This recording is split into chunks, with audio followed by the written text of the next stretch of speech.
Bé, com que comencem amb uns minuts de retard, però ja els recuperarem, no patiu. No esperem més, arrenquem perquè sabem que arribarà gent, però nosaltres anem començant.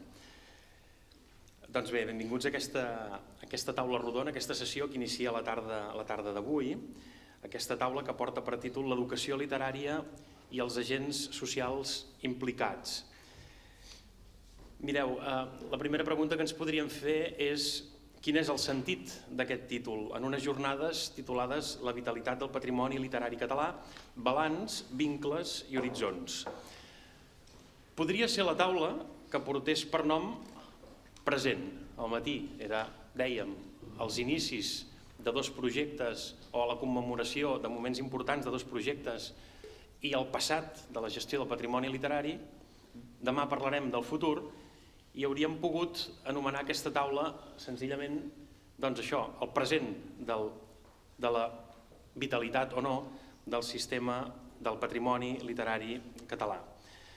I en canvi el que hem fet és centrar-nos en els vincles més que no pas en l'establiment del present com d'aquest moment cronològic. Per què hem parlat de vincles quan parlem de present?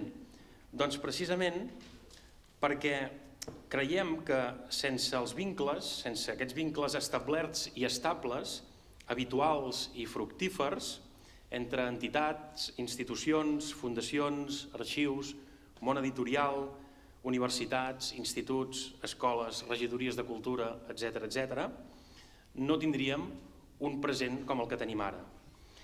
A més, pel títol d'aquesta taula, veiem que els vincles són especialment interessants i necessaris en l'àmbit que alguns han anomenat, diguem-ne, en un àmbit que alguns han anomenat sensible. És un terme que no hi entrarem, però que ens portaria també a una llarga discussió. Un d'aquests àmbits, com veiem també al títol, és l'àmbit de l'educació, i concretament de l'educació literària. Per tant, ja és una presa de posició per part de l'organització el fet de relacionar el present amb els vincles i amb l'educació literària. Això segurament no els havia passat desapercebut. Justificat el títol, deixeu-me també, sense voluntat d'estendre'm massa, i més pel fet d'haver començat tard en aquesta reflexió, però referir-me o fer una reflexió breu sobre el patrimoni i sobre patrimoni literari. La majoria de vosaltres en sabeu molt més que no pas jo, i deixareu-me fer referència a quelcom que no podem tampoc obviar ni podem intentar esquivar en unes jornades com les nostres, que és fer front a la diversitat, diguem-ho així, de concepcions a l'entorn del que és el patrimoni i concretament del que és el patrimoni literari. Si ara preguntéssim als que estem en aquesta biblioteca què és per cadascun de nosaltres el patrimoni literari i de quina manera creiem que s'ha de vitalitzar, per fer servir una paraula del títol, segurament que arribaríem a la conclusió que hi ha molts punts de vista, moltes perspectives diferents. Quan preparava aquesta breu intervenció, gràcies al professor Narcís Figueres, que és aquí a la sala també, em va fer arribar un article que em serveix per resumir el que jo segurament, si hagués hagut d'explicar, hauria necessitat una hora per poder endreçar tota una colla d'idees. Però aquest article de Laura Jane Smith, que és professora a l'Australian National University, és professora del Centre de Llegat o de Heritage and Museum Studies, ella, que és una especialista en l'estudi del patrimoni literari, dels discursos a l'entorn del patrimoni literari, explica en un article que és traduït amb el títol de El espejo patrimonial, ilusión narcisista o reflexiones múltiples, explica a grans trets que el patrimoni, el que ella anomena, i que de fet molt d'altra gent anomena, el patrimoni autoritzat, pot portar, segons com es gestioni, precisament a una fossilització, a una concepció del patrimoni com la gestió de coses materials concrets i que això, en definitiva, explica que moltes vegades els discursos que acaben gestionant, que acaben resultant d'aquest tipus de concepció de patrimoni acaba afavorint a unes elits que tenen uns interessos concrets a l'entorn d'un patrimoni, en aquest cas d'un patrimoni literari. Ella proposa tota una altra manera d'entendre el patrimoni, no m'hi entretindré, però que evidentment té molt a veure amb aquella concepció Foucaultiana dels dispositius que tantes vegades hem utilitzat els professors de literatura del XIX quan expliquem esdeveniments o fenòmens com la Renaixença. El que diu Laura Jane Smith és que per ella el patrimoni no és una cosa, ni és un lloc, ni és un espai per a la reflexió. Ara aquí estic llançant uns elements per a la reflexió que poden entrar, diguem-ho així, de vegades fins i tot podrien ser entesos com que entren en conflicte amb el que se'ns ha explicat aquest matí, però penso que és bo que per afavorir el debat puguem dir-ho públicament. Ella diu que el patrimoni no és una cosa, però tampoc no és un lloc i tampoc no és un espai, sinó que són els processos de creació de sentit i de representació, diu, o, dit d'una altra manera, són els processos de negociació dels significats i els valors històrics i culturals. En aquests processos de negociació, lògicament, s'estableixen vincles, que és del que avui aquí parlarem, discutirem i dialogarem. El que sí que hem de dir és que tant una manera d'entendre el patrimoni com una altra, si reflexionem, ens adonarem que aquells que entenen el patrimoni d'una manera, diguem-ne, més clàssica, això que en diuen el patrimoni autoritzat, i aquesta manera més trencadora de comprendre què és el patrimoni literari, tant una com l'altra, i segurament d'altres maneres d'entendre també el patrimoni, segurament coincideixen en un aspecte concret, en un aspecte que segurament les aproxima. I és que, per tal que existeixi aquesta transmissió del patrimoni, l'educació literària és clau. Aquest matí ens parlaven d'espai, literatura i educació, la Belgranya. Doncs ara, justament, és per això que avui, quan parlem del present i parlem de vincles institucionals, parlarem també d'educació literària. Per tant, és la via que segurament les diferents maneres d'entendre el patrimoni entenen que ajuda més clarament a generar un discurs, a promoure una recerca i a fomentar aquesta transferència de coneixement que també està tan de moda en els nostres dies. Per tant, diria que amb aquesta presentació, posant al damunt de la taula diferents maneres d'entendre el patrimoni, amb les converses prèvies que hem mantingut amb els membres, veureu que cadascú des del seu àmbit pot aportar tota una colla de, diguem-ho així, perspectives complementàries que enriquiran segurament el debat. I jo, sense més preàmbuls, el que faré serà passar... Jo presentaré a tots els membres de la taula i seguidament llançaré una pregunta, llançaré més d'una, però començarem per una pregunta general i de mica en mica intentarem anar focalitzant en diferents aspectes vinculats a l'actualitat de la gestió del patrimoni literari i d'aquests vincles institucionals per veure si arribem a un acord o com a mínim ens entenem amb les diferents maneres que tenim segurament de mirar-nos-ho. Començaré, no ho faré per l'ordre que estem asseguts, però començo presentant, no ho he dit, soc Roger Canadell, professor de la Universitat Oberta de Catalunya, membre o representant d'aquesta universitat a l'Aula Moles. Ho faig ara que vaig a fer les presentacions, ara em presento, disculpeu perquè no ho he fet al principi, però com que la majoria ens coneixem ja em disculpareu. Núria Iceta és llicenciada en Història per la Universitat Autònoma de Barcelona, diplomada en Ciències Religioses i màster en Gestió Cultural per la Universitat de Barcelona. Ha treballat sempre en l'àmbit de la gestió cultural i de la comunicació. Des del 1998 treballa a l'Avenç, primer que és una editorial, ja ho sabeu, especialitzada en història, cultura i memòria. Actualment n'és la directora. Ha estat vicepresidenta de l'Associació de Publicacions Periòdiques en Català i presidenta de Llegir en Català. altres càrrecs, com ha estat a l'Associació d'Editorials Independents, és membre del Patronat de la Fundació Catalunya Religió i del Consell de Redacció de la revista Qüestions de la Fundació Joan Maragall i forma part del plenari del CONCA, el Consell Nacional de la Cultura i les Arts. Eduard Joan Martí és catedràtic de Llengua i Literatura Catalanes de l'Institut Manuel de Cabanyes de Vilanova i la Geltrú, on s'ocupa de l'apadrinament, i aquí ja veiem el primer vincle, l'apadrinament de la Biblioteca Museu Víctor Balaguer, promogut aquest apadrinament promogut per l'Ajuntament, on cada centre educatiu apadrina un centre patrimonial de la ciutat, i alhora també coordina les activitats de promoció cultural que impliquen el professorat i exalumnes de l'institut. Montse Ayats, a la meva dreta, és editora d'Eumo Editorial, mestra per la Universitat de Vic i llicenciada en Filologia Catalana per la Universitat Autònoma.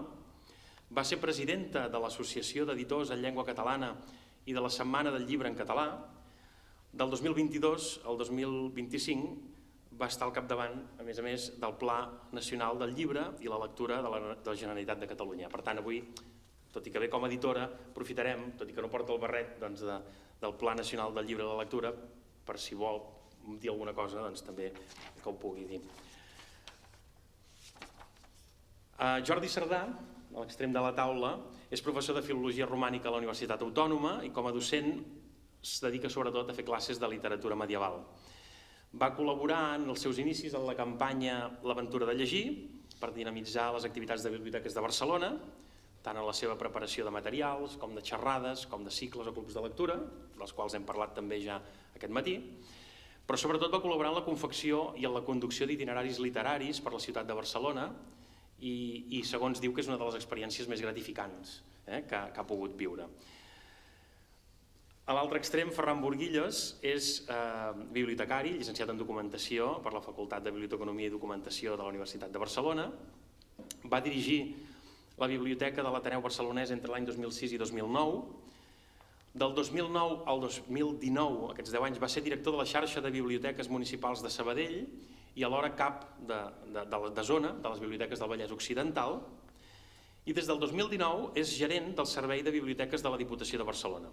A més, ha estat docent en diverses titulacions, informació i documentació a la Universitat de Barcelona, a la Universitat de Vic, a la Universitat Oberta, i és autor i traductor de diverses publicacions professionals i ha coordinat el Consell Editorial de la revista Ítem, revista de Biblioteconomia i Documentació. Per tant, com podeu veure, a l'hora de pensar quins eren aquests vincles que volíem que entressin en diàleg, s'ha pensat amb gent que prové d'institucions i de llocs, diguem-ho així també, ben diferents, amb trajectòries ben diferents, perquè a partir de les preguntes que ara ens puguem fer intentem veure quin és el trencaclosques de posicionaments i de punts de vista que hi ha a l'entorn del present i de la vitalitat del nostre patrimoni literari. Bé, a la pregunta general que em sembla que és obligat llançar, només començar és, si podeu, breument, que cadascú expliqui, i si voleu entreu en diàleg, com des de les vostres institucions, com es contribueix, des de les vostres institucions, a aquesta educació literària, que ara esmentàvem en el títol, a l'educació literària dels ciutadans i les ciutadanes del nostre país, i si creieu que és una contribució que en cadascun en el seu lloc, si creieu que és pertinent, si és prescindible, si és imprescindible, si és oportuna, que ens en podeu dir cadascun des de biblioteques, des del món de l'edició, des del món de l'educació secundària, des del món de l'educació universitària, etc. Qui vol començar? Ho fem per ordre i després trenquem l'ordre? Hi ha algú que tingui... Doncs, Ferran, si vols començar.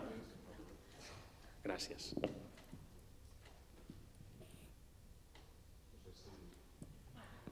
Ara sí? Molt bé. Bé, en primer lloc, voldria agrair als organitzadors i organitzadores de les jornades la possibilitat de compartir aquesta taula d'honor, diguéssim, encara que l'hora és després de dinar i sempre probablement hàgim de fer alguna cosa una mica més lleugera per animar l'entorn. Bé, A veure, jo crec particularment, i és una concepció, diguéssim, que queda traslladada també en tota l'estratègia de Biblioteques de Barcelona, no? Que aprendre pròpiament a pensar, a construir una identitat que sigui lliure, a poder construir-se com a persona, com a ciutadà, com a subjecte polític, etc., passa necessàriament per formar-se en la lectura, en l'escriptura i fins i tot en l'expressió oral també, etc. I per tant, aquest és un dels eixos programàtics principals que tenim en Biblioteques de Barcelona, però que lliga i vincula directament amb tot l'àmbit d'educació literària. Biblioteques de Barcelona actualment desenvolupa el tercer pla estratègic, que és el Pla Director Biblioteques de Barcelona amb una mirada 2030, que és un pla director amb tota una sèrie d'accions, objectius, amb pressupost, etc., vinculat als diferents programes i projectes i que el que fa és definir una mica quina és l'essència del servei de biblioteca pública, en 4 eixos estratègics. En primer lloc, el que seria tot el que fa referència a l'accés a la informació, a la garantia també d'accés a l'àmbit digital, la lluita contra la desinformació, contra la bretxa digital també. El segon dels eixos és el que fa referència precisament a la promoció lectora com a eix vertebrador també del servei de biblioteca pública i tot el que és també la divulgació cultural i divulgació científica. El tercer és l'eix que vincula el servei de biblioteques públiques amb tot l'ecosistema educatiu, precisament des de l'educació infantil fins a l'educació universitària, etc., passant per tots els nivells regulats i informals. I l'últim és l'eix que fa referència a la cohesió social, entenent que les biblioteques públiques són espais de vincle, precisament, que comentaves abans, espais de relació i espais de promoció dels valors democràtics. Aleshores,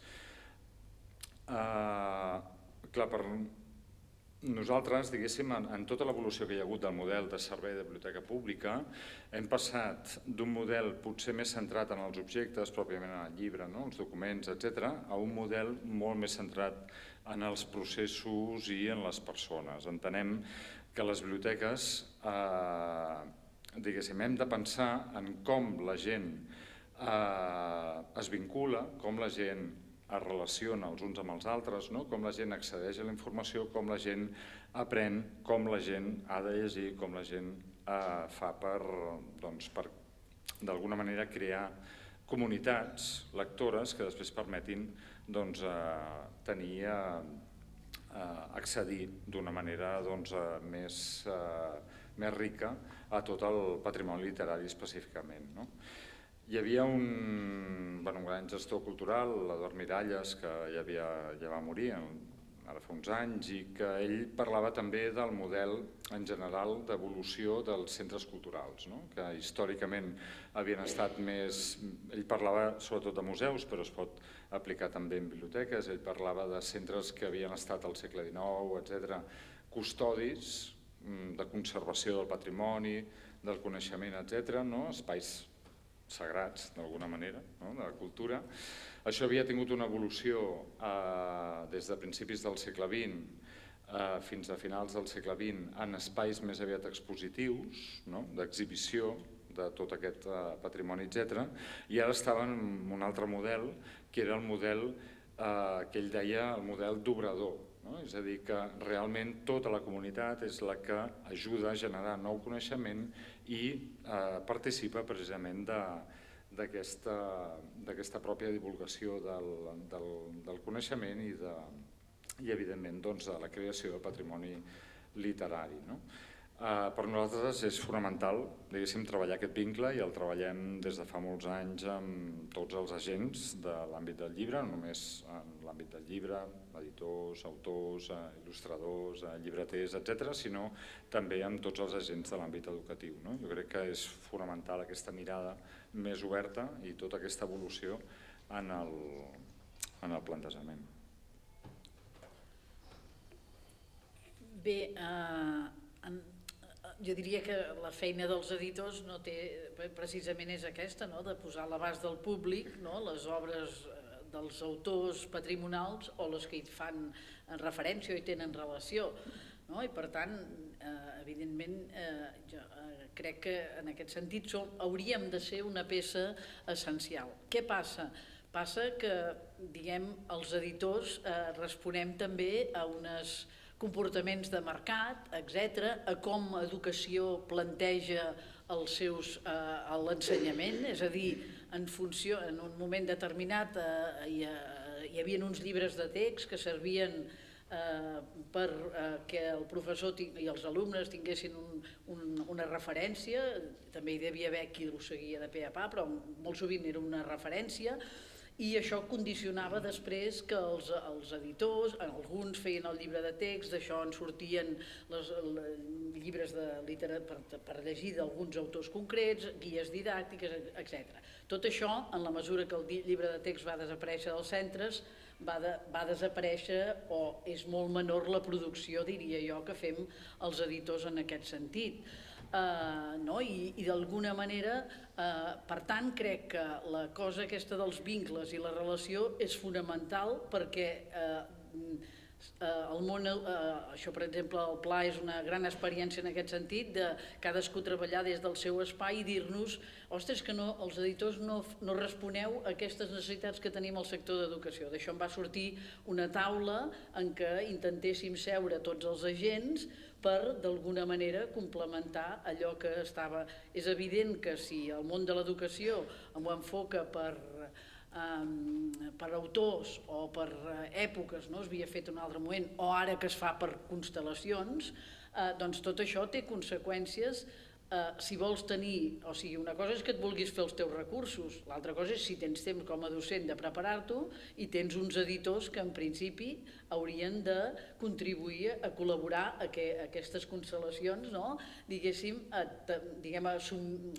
facilitar-te materials. Per tant, jo entenc que això és fonamental, crec que no es produeix com s'hauria de produir i aquesta seria la vinculació més directa amb el món educatiu, però després tu com a editor fas apostes per recuperar autors o autores, en el cas d'Eumo, no sé si són patrimonials o no, però en tot cas són autores que en el seu moment hem reivindicat, com la Maria Dolors Orriols o la Teresa Pàmies, i el que intentes d'alguna manera és que aquests autors o aquestes autores el públic tingui possibilitats de llegir-los o de saber de la seva vida o de la seva obra, etc. Llavors, això per mi jo crec que és fonamental i que ho hem de continuar fent, però sense ànim de fer el ploramiques, però sí que hi ha d'haver una política de país que vulgui que això passi, perquè els editors, al final, la majoria de gent el que vol és llegir l'última novetat del autor o autora més jove que ha sortit i que hem decidit que en aquests moments és el top que l'hem de llegir tots. Per tant, els patrimonials en aquest sentit tenen més dificultats i per tant ja hi ha una línia d'ajut, no sé si hi ha algú de l'administració, ja hi ha una línia d'ajut, però és una línia que amb el temps s'ha obert tant que hi entra tot gairebé i per tant jo, encara que no sé si és políticament correcte que una editora digui això, però jo crec que s'hauria, vull dir, jo sí que tinc clar que s'hauria de restringir si el que volem és recuperar les obres d'autors patrimonials. I en relació a les biblioteques no he sabut quin fil agafar, però en tot cas, diguem, la part aquesta del treball d'autors així, diguem, patrimonials que en diem, que això, que no sé exactament quins són els patrimonials, què hem de dir, els que fa 70 anys que es van morir? No. Per tant, jo no hi entenc prou, ja m'ho explicareu, però en tot cas això es tractaria de veure també una mica, després a veure si en Ferran ens pot explicar alguna cosa més. Molt bé, moltes gràcies. Van sortint, com veieu, conceptes ja que segurament portarem a debat després quan haguem parlat tots, perquè evidentment ens parlaven de regeneració de coneixement, això vol dir com dèiem abans, una concepció del patrimoni determinat, perquè hi ha gent que gestionant patrimoni no s'han plantejat mai que la seva gestió del patrimoni, com que es dediquen a fixar, a custodiar, no estan interessats en generar patrimoni. Preguntem-nos si nosaltres, des de les nostres institucions, forma part o no la possibilitat de generar coneixement, després hi anirem a parar, però ara és el torn de l'Eduard. Deixeu-me agrair també en Rem una frase, això haver-me convidat, perquè no sé si sempre a la secundària i al batxillerat tenen l'espai i aquí sí. Per tant, contentíssim d'estar amb vosaltres, món, diguem, universitari, editorial, etc. Del que ha dit la Montse, per lligar una mica, has parlat del llibre de text en passat, esperem que torni.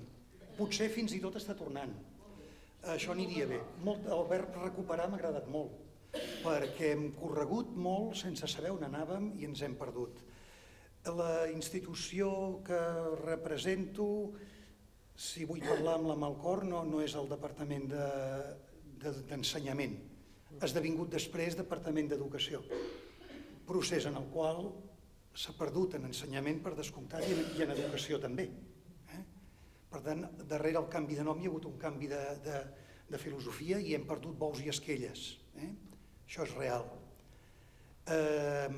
Per tant, represento més aviat el Departament de Català de l'Institut Manuel de Cabanyes de Vilanova i la Geltrú, que aquí sí que fa 30 anys vam desobeir.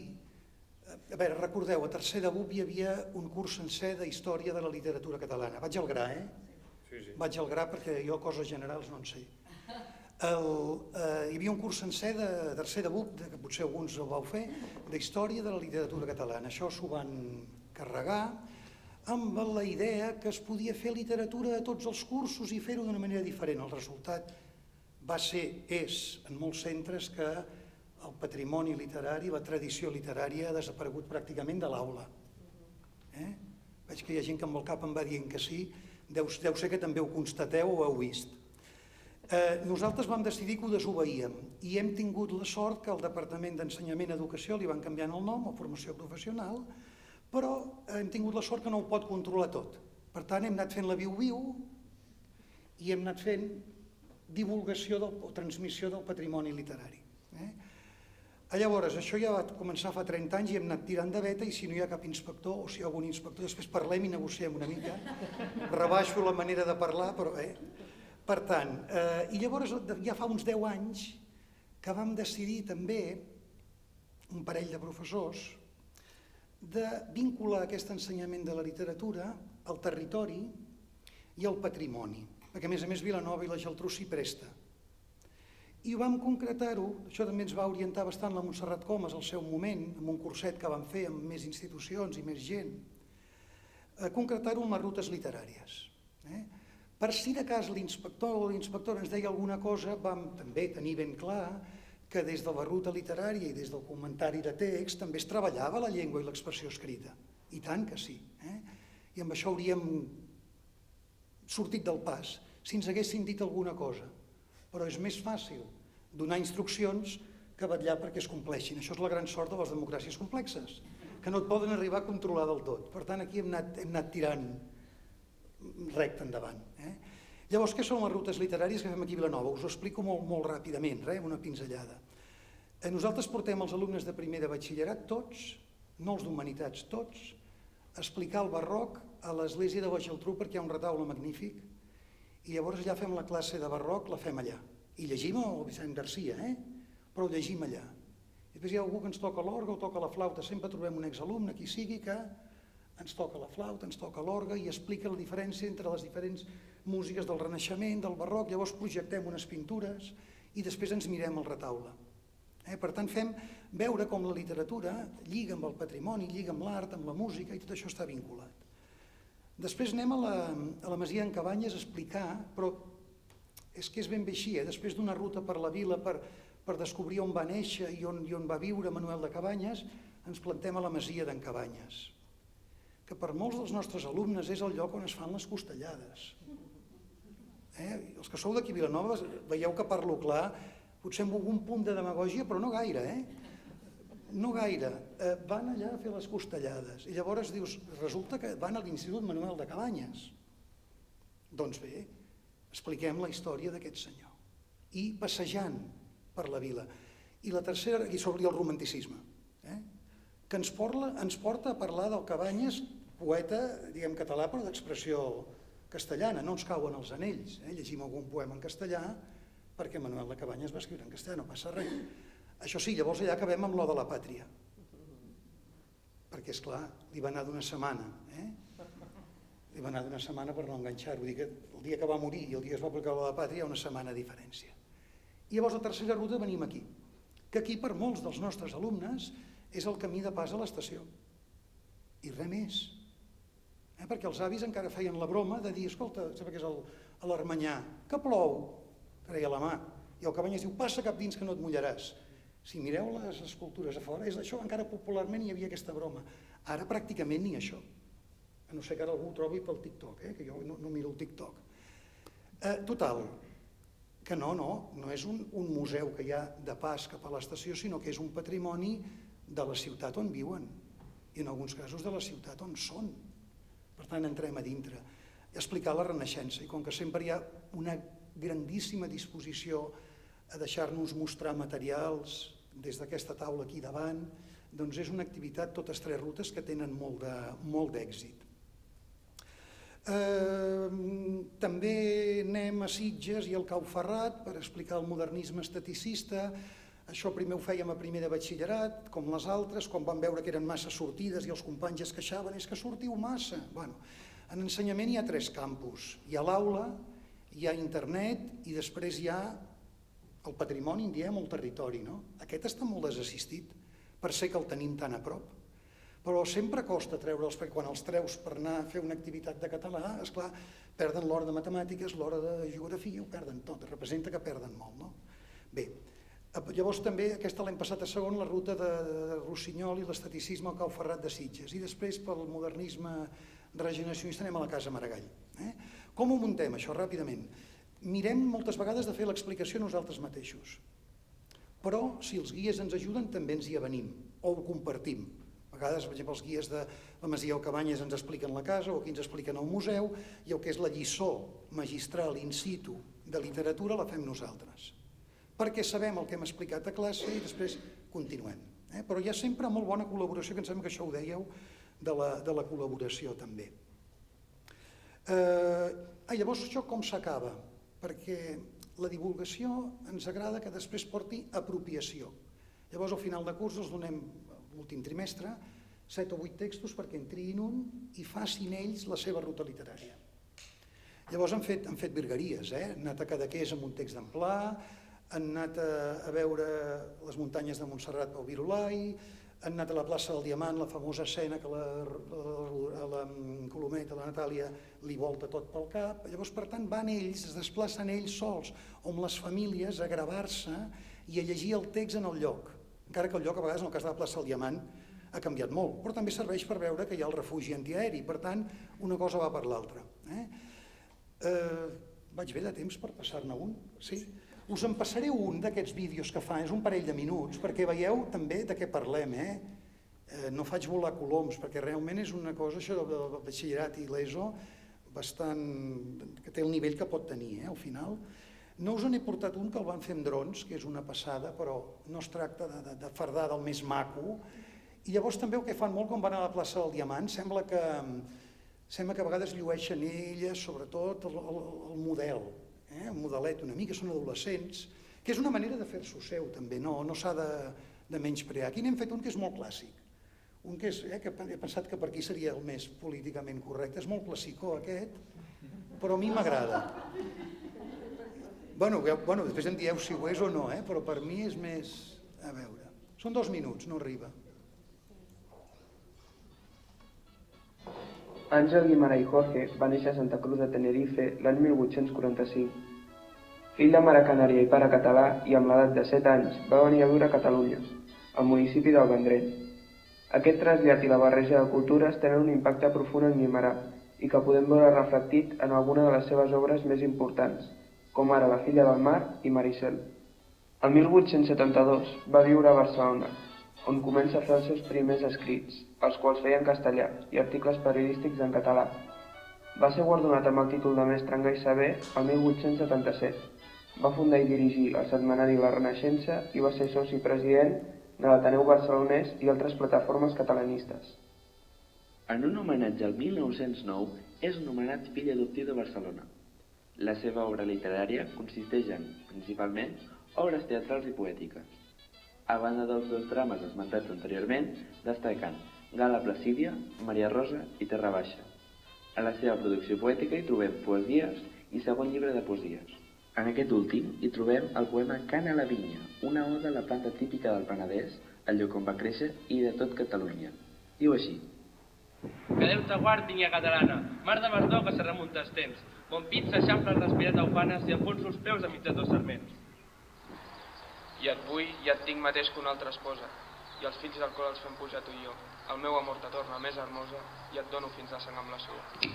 Ben naix el sol que et besa cada dia i la pluja abundosa davallant sobre tus pàmpols, llengües d'harmonia que els aires mouen mondalit cantant. Com tus sarments s'abracen a la terra, que s'abracin damunt la nostra gent. Oh, vinya de la plana i de la serra, dona't força i noblesa eternament.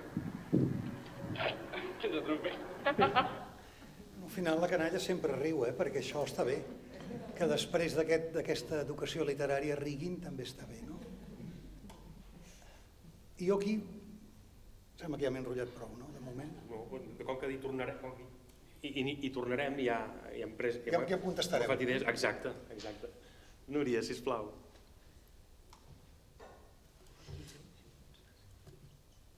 Sí? Que bé entrar en aquesta dinàmica de tantes baules, no? de transmissió de coneixement també entre nosaltres. De fet, jo ja tindria el dia fet perquè, clar, en Roger, per introduir el tema, ha fet servir un article d'una revista, amb la qual quaterem demostràndum, les revistes tenen un paper crucial en tot això que estem parlant. Més enllà de la broma, sí que és veritat que per nosaltres l'avenç és un dispositiu també per utilitzar aquesta mateixa nomenclatura. L'he agafat aquí a la mà perquè els dispositius es poden agafar i es poden tocar i es poden llegir a banda que tinguin versions digitals, però si parlem de patrimoni també hem de parlar de paper, sobretot de paper, i per tant volia tenir-lo aquí a la mà. Però finalment també m'ha agradat que utilitzés lo de l'article, que el recuperarem, perquè em recorda una idea que fa bastants anys ja va formular l'Antonio Ramírez, exllibreter de la Central de Barcelona, amb una imatge que m'ha agradat molt sempre, que és la diferència entre el cru i el cuit, en el sentit que les revistes es troben molt sovint en aquest espai entre el coneixement i l'acadèmia, o entre la investigació i la divulgació, en un espai híbrid que és quan estàs cuinant. I en aquest sentit, tot sovint les revistes són alhora laboratori i alhora espai de decantació de coneixement, espai de fixació de coneixement, però també de laboratori.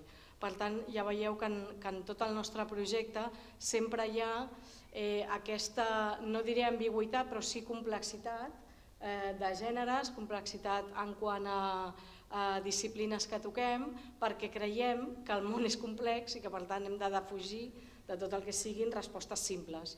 I això vol dir que aquest artefacte, aquest dispositiu, també ho ha de ser, per explicar el món. Finalment, el que defensa el projecte de l'Avenç, que evidentment té molts anys d'història i al final cada generació jo crec que ha anat posant el seu accent, i a la meva generació, amb el número 524 que teniu aquí, que aprofito per dir que allà fora n'hi ha per si algú en vol agafar, doncs és un projecte que pivota sobre 3 eixos, que són els de història, cultura, memòria, però que són 3 eixos que van molt lligats i que tenen molt a veure també amb el patrimoni. Història, per què? Perquè el primer és entendre els fets i perquè formen part d'aquesta baula en la que creiem profundament, que és la de passat, present i futur. No és només una història en el sentit d'entendre els fets com a tals o des d'un punt de vista anecdòtic o de successió d'esdeveniments, sinó que tenen sentit en tant que expliquen el nostre present i en tant que ens donen eines per entendre i per avançar i per canviar el futur. Des de la cultura, perquè és qui ajuda a construir aquestes narratives, també des de diverses disciplines, però quan parlem de teatre, quan parlem de literatura, quan parlem d'art, ho entenem també en aquest sentit global, d'entendre que ens ajuden a entendre el món on vivim. I per tant aquí també el patrimoni literari és clau, No podem, ja sé que demanaran l'última novel·la de no sé qui a la biblioteca, no? Però no s'entén aquesta última novel·la de no sé qui si no hi ha hagut abans una Rodoreda, no? Segurament. Vull dir que hem d'intentar reivindicar en la complexitat també el fil del temps. I quan posem l'eix de la memòria és perquè creiem que donar veu als relats amb els quals interpretem totes aquestes narratives és crear comunitat lectora, que és un concepte que ha fet servir el Ferran i que nosaltres també fem servir molt, perquè aquest projecte que entenem com a part d'una baula, quan la Montserrat ens va proposar de participar en aquest projecte, vam dir que sí, jo crec que abans d'acabar la frase, perquè per nosaltres l'accent en aquests 3 vincles de història, cultura, memòria té a veure en crear una xarxa també de gent interessant en fer aquest tipus de lectures.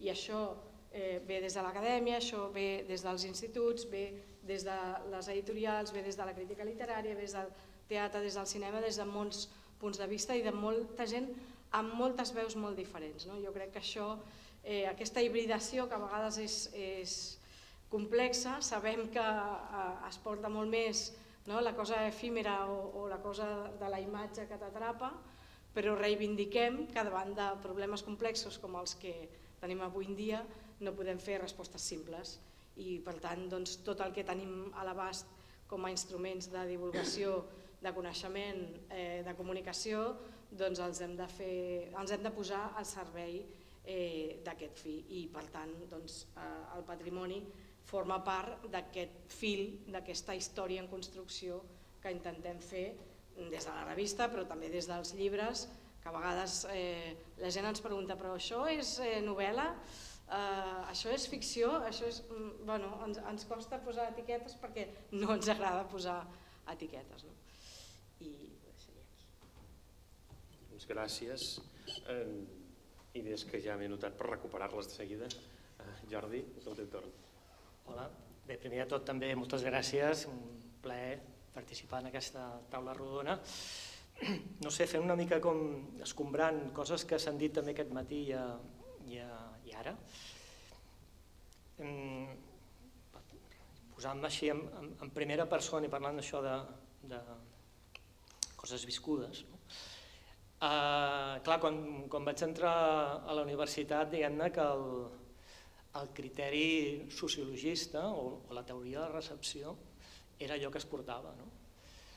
I ara en comptes de recepció, que és un concepte que sembla que ja no ha desaparegut del mapa, que se'n va fer un abús, els recepcionistes van sortir per tot arreu de la universitat, però ara es parla de posteritat, i es parla molt de la posteritat, i aquest matí s'ha fet evident.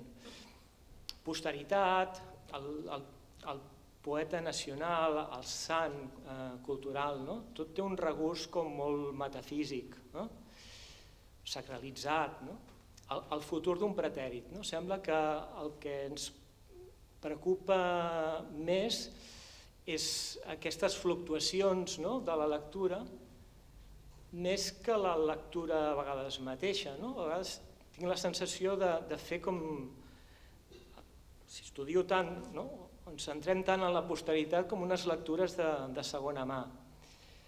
Jo crec que tot això també ho hem d'enquadrar en un moment que vivim, no pas d'ara, sinó que ja ve de l'últim terç del segle XX i que és diferent de començaments del segle XX, on era tot al revés, era el nou, el preeminent.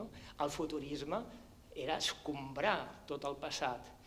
La memòria pesa a partir dels anys 70, 80, per convertir-se en el gran subjecte de discussió en les humanitats, però també, i ara és el que vull passar, en l'agenda política, perquè això evidentment té una lectura política.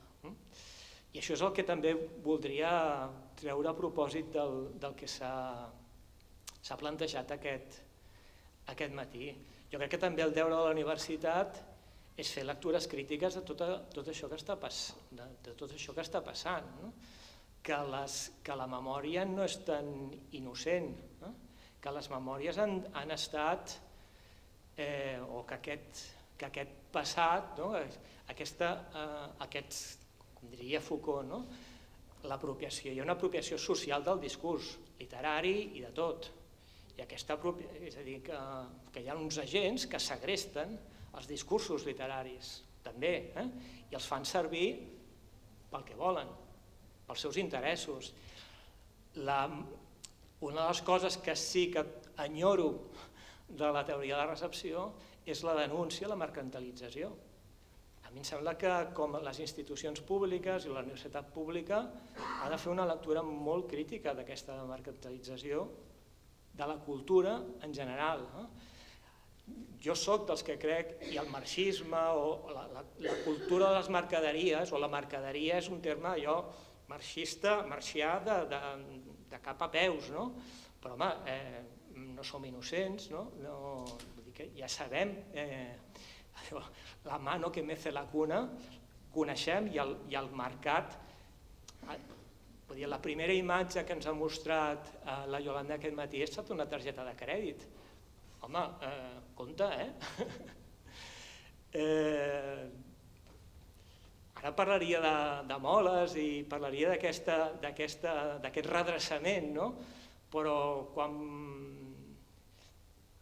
Jo no sé, jo als anys 70, quan era un nen, jo anava a les escoles, a la biblioteca del barri. No existia la biblioteca del barri, era la biblioteca de la Caixa. Allà vaig sentir el Saldoni Fonoll. I la Caixa és la que va patrocinar la Molc. Era la Caixa. El dia de Sant Jordi la gent feia cua a les caixes d'estalvi i la gent va omplir les estanteries de casa seva de llibres que estaven patrocinats per les caixes d'estalvi i no només de la Caixa. On és la Caixa ara? La Caixa ara és accionista d'un dels grans fons literaris d'aquest país, però clar, la Caixa, diguem-ne,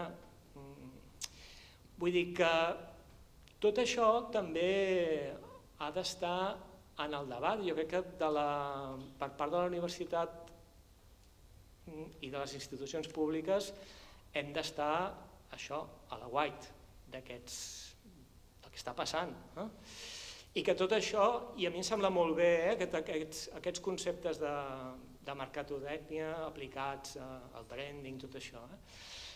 Però també, com diu un sociòleg francès dels que queden, de l'antiga escola sociològica francesa, Lipovetsky, en tot això hi ha també l'hiperconsum estetitzat, l'anomena, com aquest valor afegit en el mercat es busca en la cultura.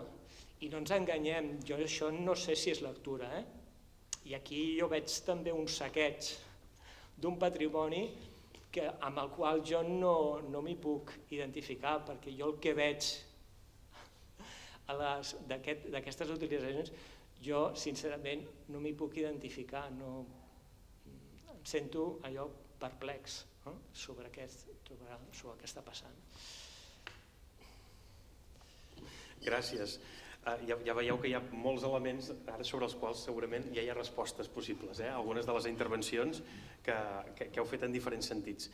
Em sembla interessant que, per retornar a l'inici i per tal que pugueu ampliar i dialogar entre vosaltres, em sembla interessant retornar a aquesta doble visió de què és el patrimoni, per demanar-vos, ara que ja heu explicat de quina manera el lloc on sou contribueix a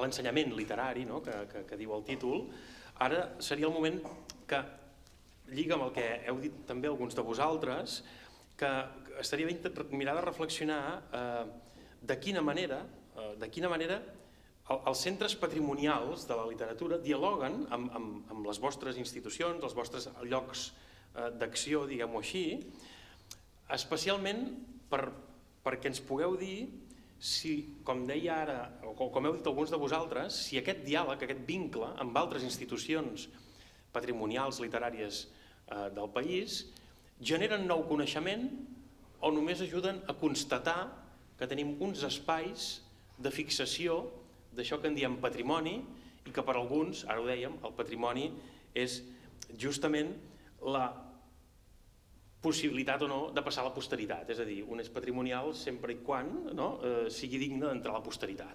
Per alguns la patrimonialització seria basada en això, per d'altres no, per d'altres evidentment serien altres els motius. Però la pregunta seria aquesta, si d'aquest diàleg amb les institucions i amb les institucions patrimonials literàries, creieu que en aquest diàleg es genera nou coneixement, que aquesta és una derivada d'aquesta segona manera d'entendre el patrimoni, o si simplement s'actua com a contenidors d'un saber, d'una tradició, d'una essència que aquest matí n'hem parlat, o si no, o si precisament es genera nou coneixement i, com es deia, es genera d'una manera més democratitzada. No sé com ho veieu, i si voleu podem comencem amb l'ordre invers, no sé, comença amb Montse ara i anem al revés o cap aquí, no sé. Bé, espera, que és veritat, un moment. Se sent? Sí. Bé, jo he de confessar que fa anys que estic en el sector editorial i Eumo ha editat molts anys Verdaguer, per tant ha fet una feina en aquest sentit. Quan la Fundació Verdaguer va fer aquesta funció més de patrimonial, també ha passat a fer l'edició, però per tant la relació hi era, perquè és evident que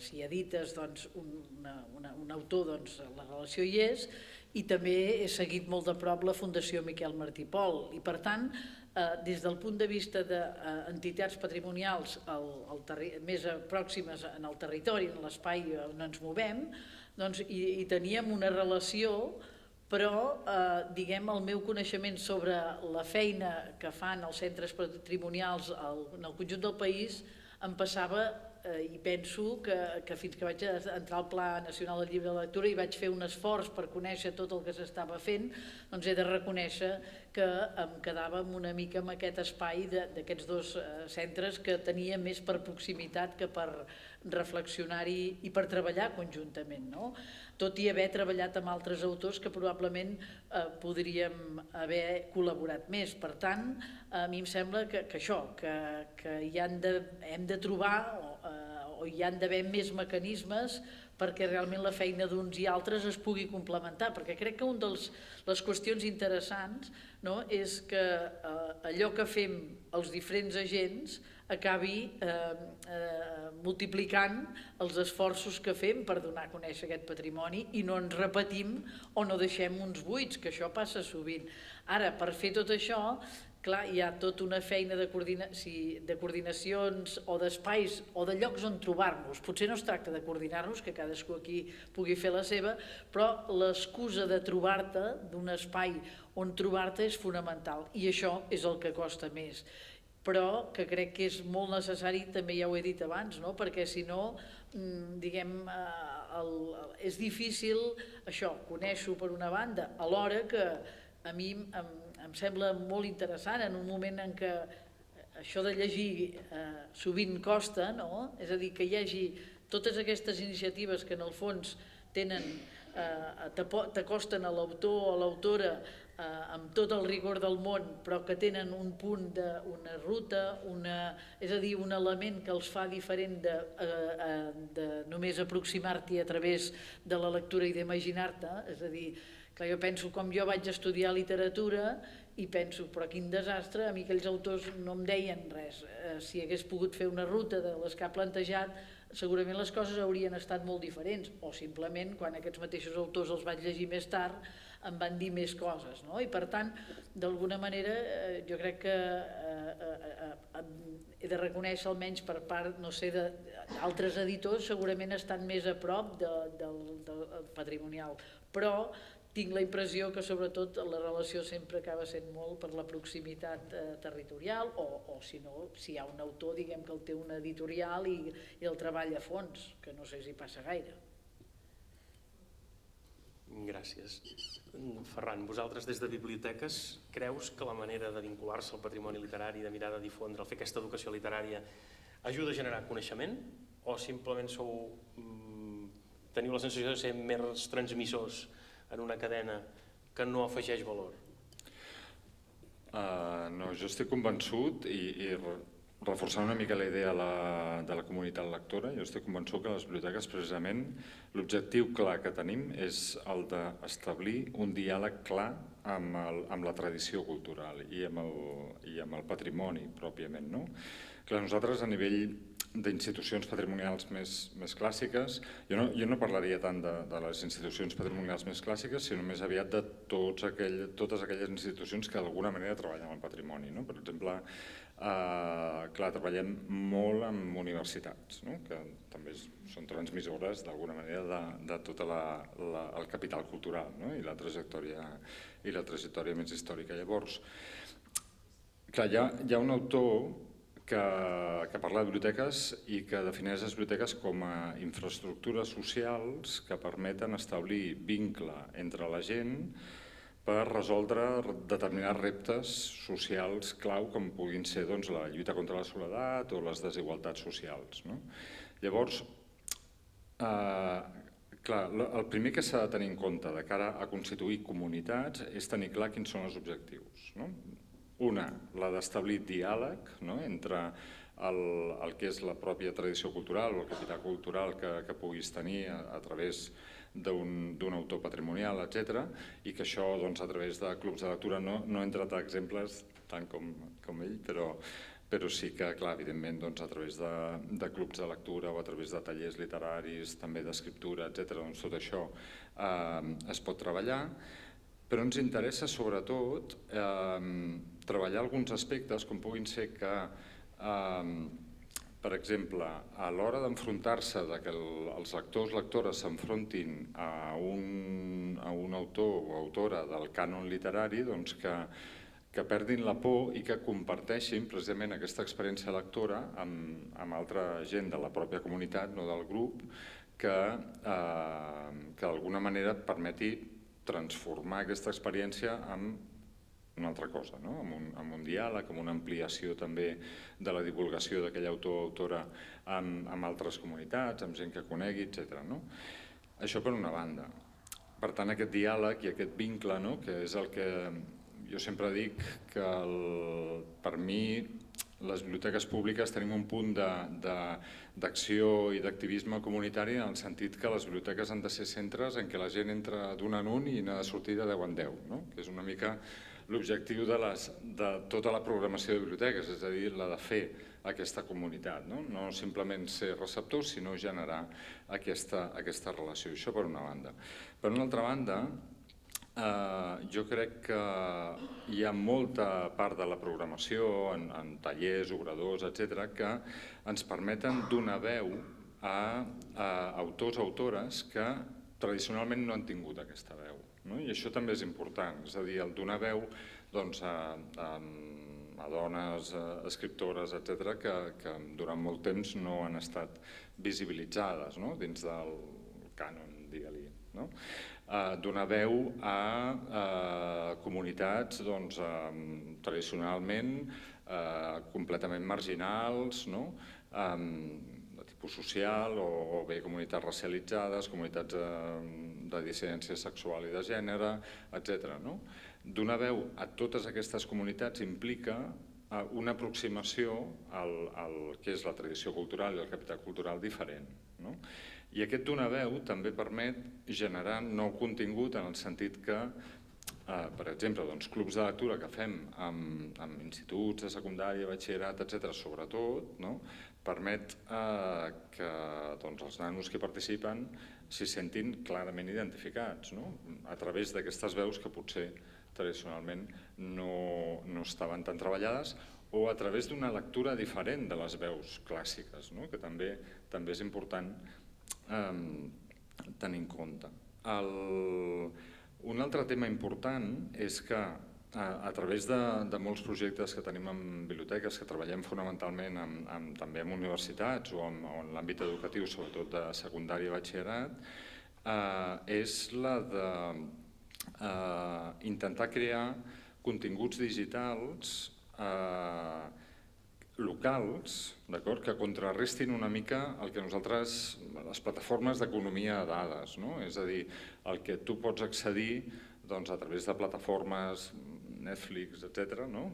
Per posar un exemple, no voldria utilitzar marques, però que realment fan que la gent només vegi una cosa, només llegeixi una cosa, no? Etc., i que tots estiguem repetint les mateixes lectures, accedint a la mateixa música, accedint al mateix contingut audiovisual, etc. Nosaltres, amb algun projecte, intentem sortir d'aquí.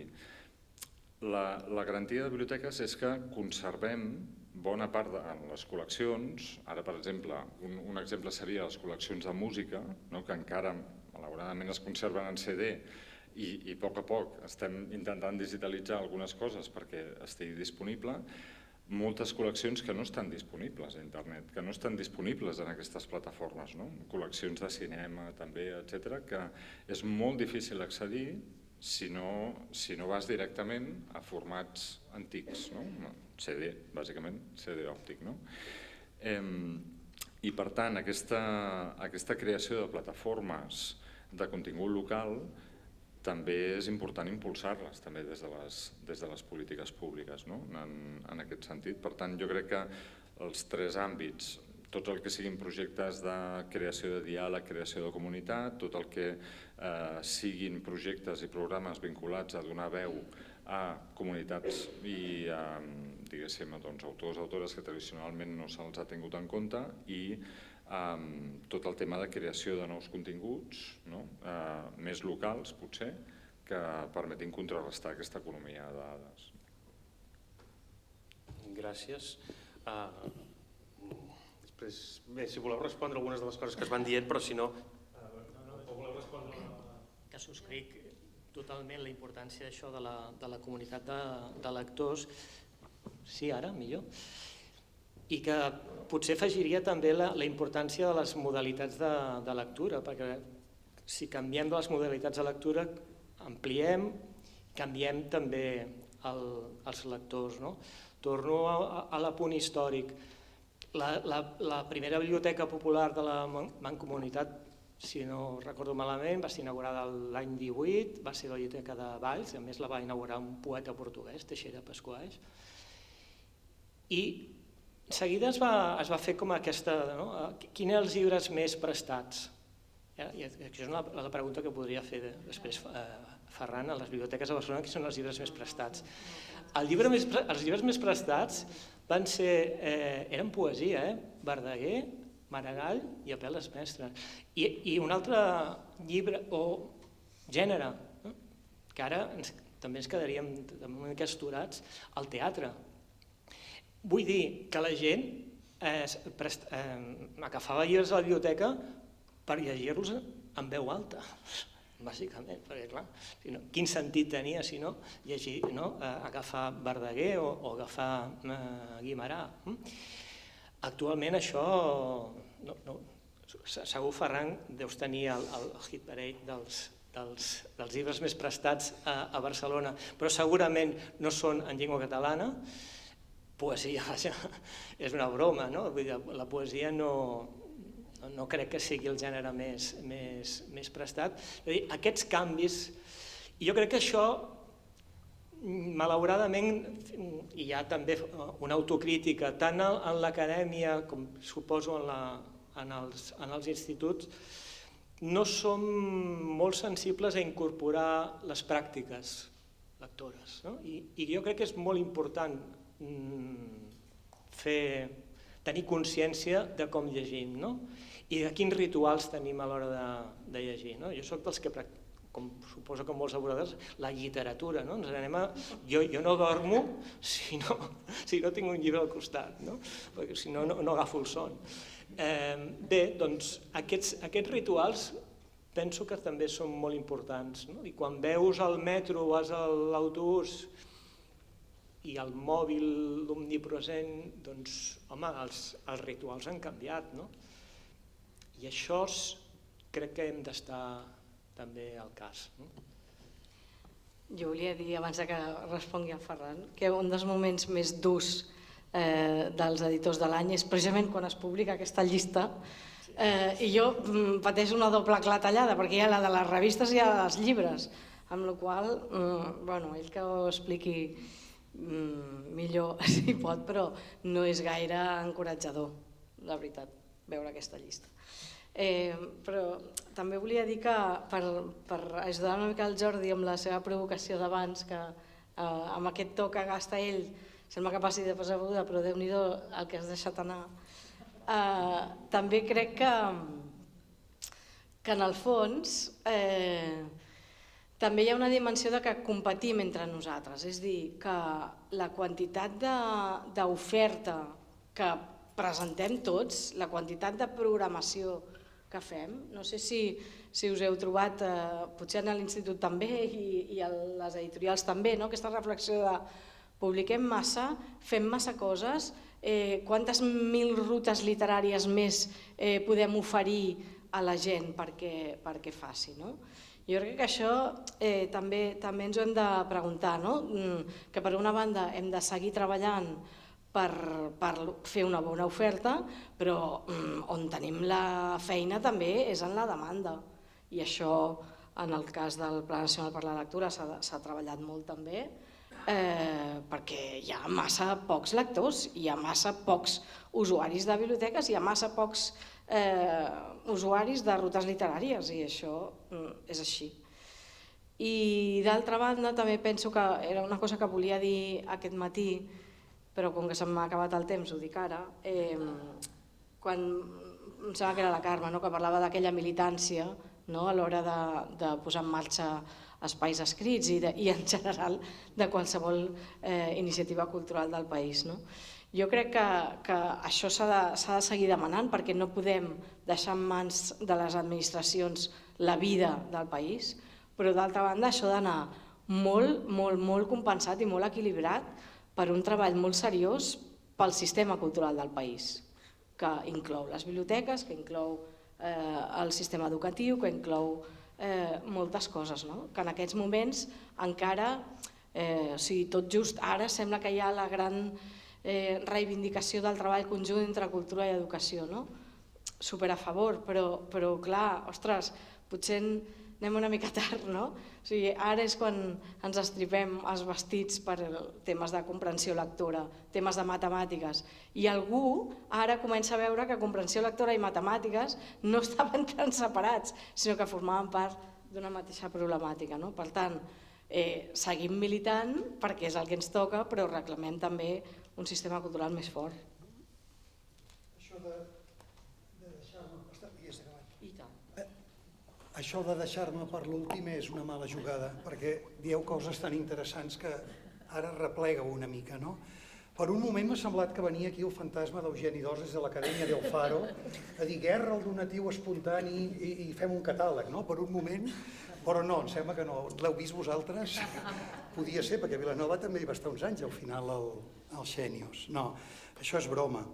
Et volia dir coses, perquè realment nosaltres hem tingut molt de diàleg amb la institució que estem ara, la Biblioteca Museu Balaguer. Les directores han vingut a fer-nos conferències, llavors els nanos han vingut a entrevistar-les amb elles, han penjat podcast amb aquests nous artefactes d'ara sobre la biblioteca tercer d'ESO. És més interessant que facin un podcast que el contingut pròpiament del podcast, que s'ha d'agafar moltes agulles d'estendre, ara diuen pinces, però jo de petit havia sentit sempre agulles d'estendre. Però bueno, fan podcast, per tant sí que s'amplia coneixement en aquest diàleg entre la joventut, no? Hi hauria moltes coses a dir del que heu dit. Com més ens ha ajudat la institució, per exemple, els passadissos d'un institut que hi pot haver els treballs dels alumnes d'una qualitat adolescent, diguem, i a la baixa. Hi pot haver cartells de campanyes institucionals contra les diferents violències que hi ha a la nostra societat, o les veus que s'han de donar, però també poden haver reproduccions dels quadres de la Biblioteca Museu Víctor Balaguer, i en això també heu estat molt oberts a deixar-nos posar reproduccions d'aquests i d'altres obres d'art que no estan aquí. Llavors hi ha als passadissos de l'Institut hi ha tot un discurs de la història de l'art, la història de la pintura, que és una cosa que penso que en un institut és adient, no? Tot això volia dir-ho, però és que heu dit coses tan interessants que ja ho he dit i ara vaig al que heu dit. Sí, una mica es treballa pel que coneixes. Suposo que això sempre ha estat així, el que tens a prop. Clar, nosaltres aquí amb la Balaguer, tot i que ens diem Institut Cabanyes, però és igual, amb el Víctor Balaguer presentant la figura als professors, portant-los aquí, venint vosaltres, o sigui, hi ha un diàleg molt fructífer. Després parlarem potser una mica més de treballs de recerca de batxillerat, per exemple, si tenim ocasió a alguna altra pregunta, però sí que hi és, sí que hi és. Per tant, ara, passar a xarxa és un repte. Passar del quilòmetre zero a allò que Tornem i Xeni us deia, el que és nacional, no? No el que és local, sinó el que és nacional, això potser jo no he estat a cap pla nacional de lectura, però vull dir, és un repte, que probablement no hi hem arribat.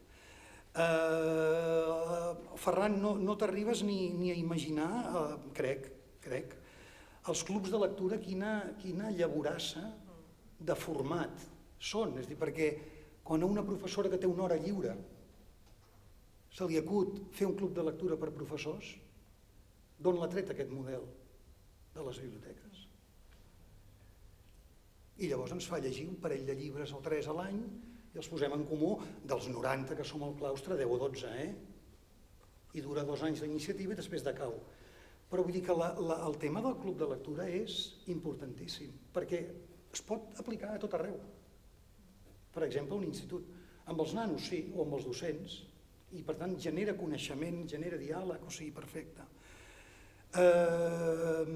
Clar, la gràcia del que jo aquí represento, diguem, és que l'ensenyament obligatori i el batxillerat és gairebé, per molts, gairebé com una prolongació de l'ensenyament obligatori, la gràcia que té és que és universal, per tant el tema de crear comunitat el veig molt important en un institut. I per tant, quan la Núria es preguntava si ho ha de fer la gent o ho han de fer les institucions o les administracions, home, la gent, perquè si no, no hi arribem. El Jordi, que és d'Història de la Literatura, vols dir que no vivim encara de tot el que es va fer als anys 60 del segle XX en literatura catalana? Vols dir... És una simplificació molt simplificada. Hi ha historicista... Sí. I de realitzacions concretes, si mirem revistes amb Solera, amb Antiguitat, estaríem parlant que als anys 60 sense institucions es va fer molta feina. Per tant, sense negar-ho, sense institucions públiques, sense negar-ho sí que penso que és de... Home, que clama al cel que el Departament d'Ensenyament o Educació o Formació Professional o 1000 noms que se li doni no s'impliqui a fons en crear un hàbit de lectura i una diguem, apropiació per part dels joves ciutadans de la tradició literària catalana, que per això Benet i Jornet es va pelar les celles. Per exemple, Benet i Jornet, per exemple. I renunciem a això. Jo diria que durant 30 anys s'hi ha renunciat bastant, perquè es va tancar el SADEC, etc. No és una crítica, és dir, les institucions, i almenys en el que és universal, que la biblioteca pràcticament és universal ara també, però l'ensenyament obligatori és universal, per tant aquí no pot dimitir, el Departament d'Ensenyament no pot dimitir de la seva, o d'Educació, no pot dimitir de la seva responsabilitat. I perdoneu, per això he dit d'entrada que no el represento, sinó que jo soc una mica outsider, d'aquí un any em jubilo i no crec que em renyin, Contesto una mica, perquè llavors quan és universal i quan s'adreça a tothom podem fer comunitat gran i podem arrelar-nos en el territori i en el patrimoni, i em sembla que ja m'he enrotllat molt, Bueno, que sí?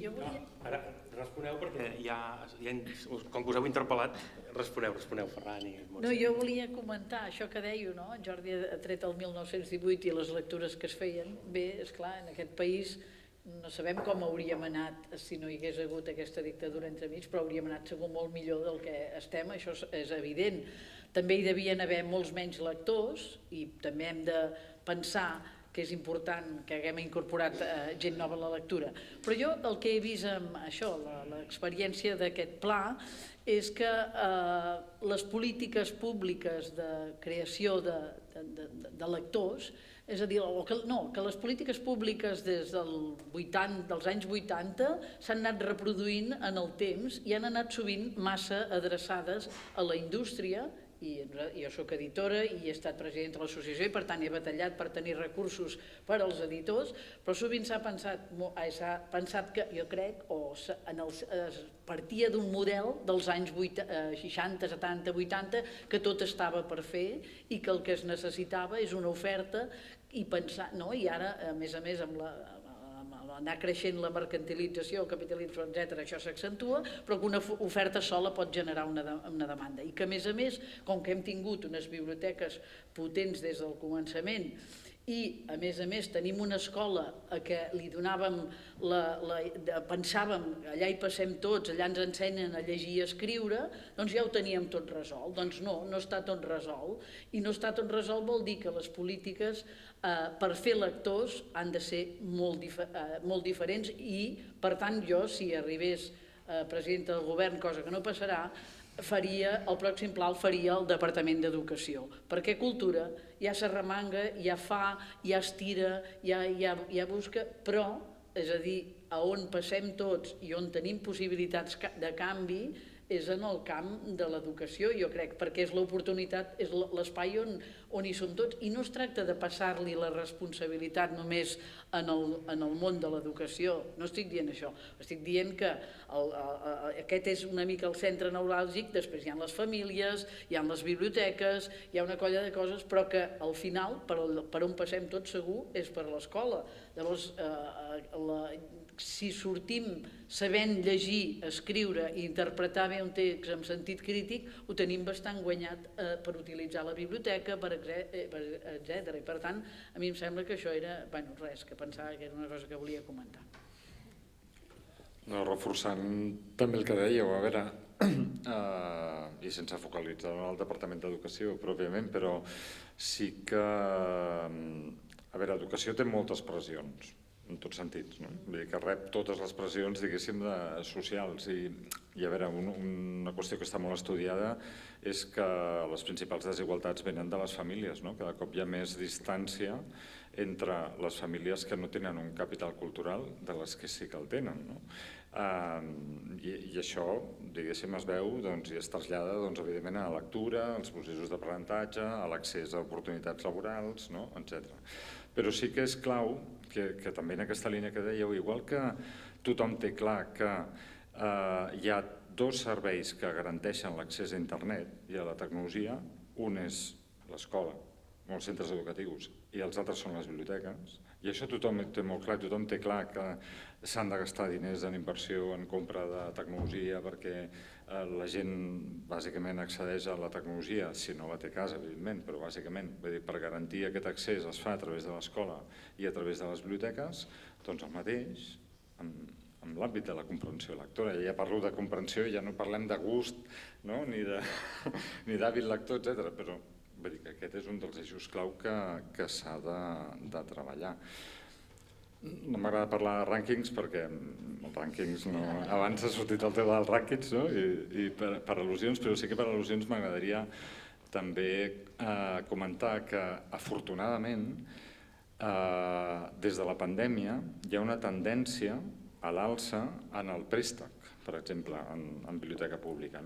A veure, estem en xifres, per exemple, a Biblioteques de Barcelona estem en xifres molt més altes de préstec de llibre en paper, a més, no estem parlant de préstec digital, que evidentment el préstec digital des de la pandèmia va tenir una repunta de més del 300% d'accessos, però sí d'una repunta de préstec, ara estem en més d'un 10% del que teníem abans de la pandèmia. És a dir, només a Biblioteques de Barcelona es presten gairebé 3.700.000 documents l'any, en paper, només en paper.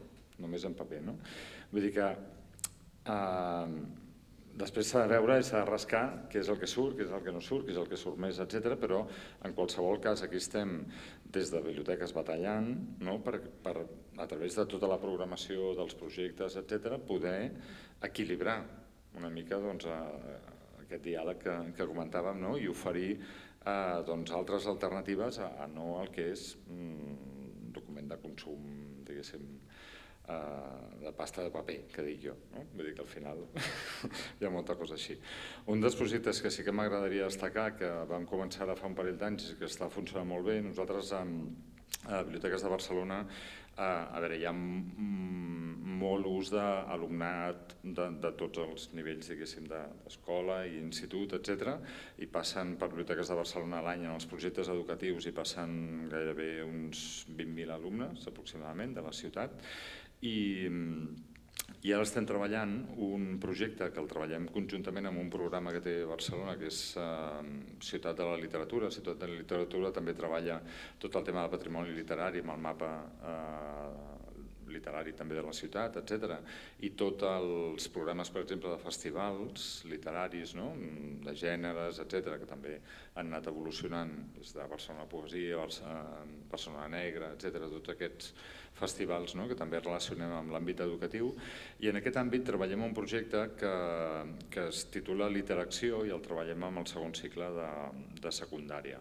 El Literacció és un taller que diem de lectura immersiva. Llavors, els nanos dels instituts participen en un taller de 3 sessions. Llavors, el que fan és treballar un autor de patrimoni literari més contemporani, diguéssim, tipus... Els últims, per exemple, va ser el Calders, aprofitant que havíem fet també una exposició del Calders a Biblioteques de Barcelona, que va tenir molt d'èxit amb el Guillamont també, etc. Doncs havíem treballat obra del Calders. Llavors el que fem amb els nanos és introduir una mica la figura, i el context, també social, polític, etc., històric, però sobretot anar directament a les obres. Llavors, que ells directament llegeixin a fons l'autor, el coneguin, etc., i facin una reinterpretació des de la seva perspectiva i experiència personal de l'obra que estan llegint. Llavors, fan una creació escrita o audiovisual a partir de les lectures que fan de l'obra que han llegit, i realment és un projecte que està tenint molt d'èxit com a exemple. També, per donar-li algun exemple més concret, perquè he parlat de qüestions molt generals, potser voldria aterrar una mica més a un exemple que funcioni. Doncs moltes gràcies. Moltes gràcies. Se'ns ha fet l'hora. I tindríem moltes altres preguntes a fer. En la discussió prèvia que vam mantenir un dia que ens vam trobar, n'hi havia moltes altres de preguntes, però que prenem-ho com que això d'avui és el que demanava abans la Montse, aquest espai de trobada en què compartim idees, punts de vista, dubtes i idees contrastades per continuar construint i per continuar preguntant-nos què hem de fer i cadascú des del nostre lloc en l'àmbit del patrimoni literari català, en aquest cas, que serveixi per això, perquè hi ha preguntes que queden al tinter. Jo ara m'agradaria fer-vos-la, però deixeu-me fer un breu resum d'una de les lliçons que em va... Eduard, concretament, hi havia una pregunta que anava adreçada a preguntar-nos concretament si en aquest context canviant i complex en què vivim, social, em refereixo avui en dia, a la transmissió del patrimoni literari contribuïa a la generació, contribuïa a la transmissió d'una tradició cultural que per molts potser és nova. I clar, evidentment, aquí jo quan feia la pregunta hi abocava una complexitat social que potser probablement té més a veure amb la mobilitat de gent en aquest món en què vivim que en altres coses. I l'Eduard em va dir, potser t'ho planteges així, però potser hauríem de parlar d'arrelament. I m'agradaria acabar parlant d'això. Potser en comptes de tradició hauríem de parlar de possibilitat d'arrelament i de com la literatura, en aquest cas la literatura catalana, pot contribuir a arrelar en un espai trobant un sentit a la pròpia vida. Evidentment, aquell comentari em va eixamplar, lògicament, em va fer adonar que estava focalitzant la meva mirada en un aspecte molt concret i molt petit i que, en canvi, si l'eixamplava ens adonàvem, com em va dir ell, que tot jove, tu que treballes amb joves, que tot jove viu desarrelat del món en què molts de nosaltres vam viure i viu arrelat en un món molt diferent en el qual potser hem de fer per maneres que la literatura i el patrimoni literari sigui. Vas parlar del TikTok i totes aquestes coses. Doncs bé, certament que serveixi aquesta taula, com a mínim, per posar a discussió totes aquestes qüestions. Hem parlat de tradició, d'herència, de patrimoni, de cànon. Ens hauria agradat més també de prescripció, però indirectament n'hem parlat. Tot això és important. Com ha dit la Montse, aquest és un espai de trobada. Continuarem avui encara al vespre i demà parlant-ne, però si més no, que d'allò que no hem pogut parlar ara, els nostres companys demà reprengueu el fil i puguem continuar, no només avui i demà, parlant de totes aquestes qüestions, sinó de moltes d'altres en el futur. Moltes gràcies a tots per aquesta taula tan enriquidora. Gràcies a tots vosaltres, al públic. Veig gent al públic, aquí també m'agradaria fer-los preguntes, perquè potser aquí també hi hauria hagut d'haver algun representant d'algun mitjà de comunicació, també com a ens transmissor de patrimoni literari. Bé, per la propera ens ho anotem, ara me n'he donat veient el públic. Doncs bé, que demà hi seran, evidentment, demà hi seran, però aquí també hi haurien pogut ser. Doncs moltes gràcies a tots i continuem ara amb la següent activitat, que no sé si la Laia ens presentarà.